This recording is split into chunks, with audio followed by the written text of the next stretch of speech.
এই যে একা একা চলাফেরা করছেন, জীবন নিয়ে শঙ্কায় ভুগেন না কখনো? যে আমার পরিবার সবাই তো, আমি আমার মাকে বলেছি যে দেখো, মানে আমরা যে লড়াই নেমেছি, আমার একটা মনে হয় কি কোনো রাজনীতিবিদের না বাসায় মৃত্যুটা হইতে পারে না, এটা কোনো ভালো মৃত্যু না।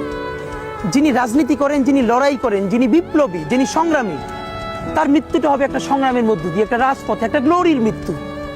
আমি তো ভীষণভাবে প্রত্যাশা করি, আমি ছোটবেলা থেকে এই স্বপ্নটা দেখি, অনেক জায়গায় বলেছি যে একটা তুমুল মিছিল হচ্ছে অন্যায়ের বিরুদ্ধে, সেই মিছিলের সামনে আমি আছি, কোনো একটা বুলেট এসে আমার বুকটা হয়তো বিদ্ধ করে দিয়েছে, এবং সেই মিছিলে আমি হাসতে হাসতে আমি শহীদ হয়ে গেছি।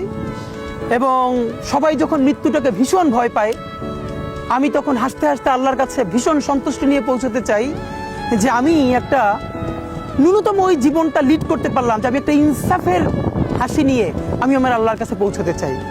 সুতরাং আগামী 50 বছর বাঁচলাম, কোনো ইম্প্যাক্ট তৈরি হলো না আমার দিয়ে, দেশের জন্য, রাষ্ট্রের জন্য, উম্মার জন্য, জাতির জন্য।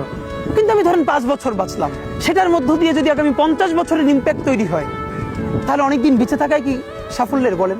শহীদ প্রেসিডেন্ট জিয়াউর রহমান কয়টা দিন বেঁচেছেন, কিন্তু ভাবেন আজকে পর্যন্ত উনি আমার অনুপ্রেরণা। হাঁটতে হাঁটতে আমার পা ফুলে যায়।